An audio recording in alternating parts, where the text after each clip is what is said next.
A professor at the respected Massachusetts Institute of Technology is joining the growing list of those questioning the alleged evidence of the Syrian government's use of chemical weapons in Idlib last week.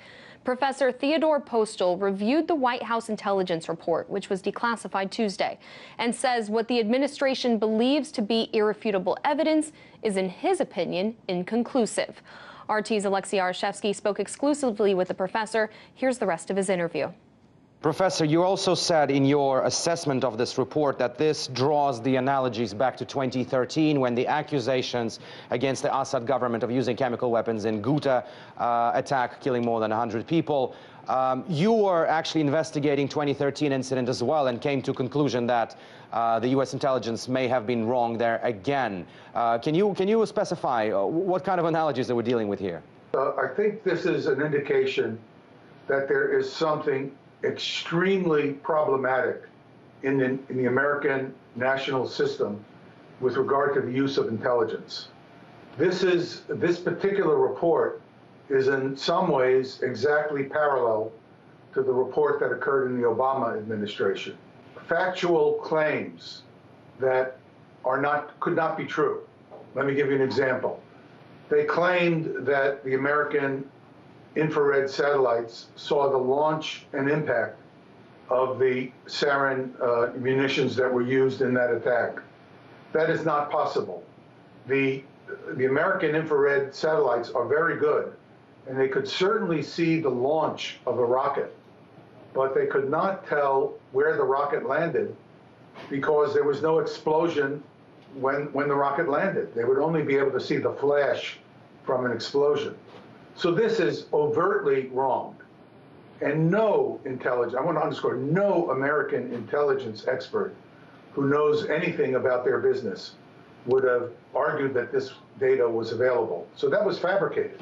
But what it indicates is a willingness on the part of high-level people in the White House to distort, to use intelligence claims that are false to make political points and political arguments. And this is a serious, intolerable situation. Professor, I covered the G20 summit back in 2013 when Obama came to St. Petersburg in Russia to rally support for a possible ground invasion in Syria. And then the premise was the alleged attack by Assad government on Ghouta, the chemical attack. Now as you're saying, we're facing a very similar situation. Do you think it can actually go into investigation on the ground, something that Moscow has been demanding? What I think a rational approach would be for there to be two investigations. There should be an international investigation, probably under the UN, since both the Russian and American sides have at some level vested interests, but some organization like the UN, where of course the Russian and Americans can provide their input and their arguments. And then there needs to be a second investigation. This would be an American investigation. And we need an investigation into how such a false intelligence report could be generated at the highest levels of our government. This is very serious. This confrontation with Russia has some potential to escalate, and if it's escalating over false intelligence claims, that is very serious.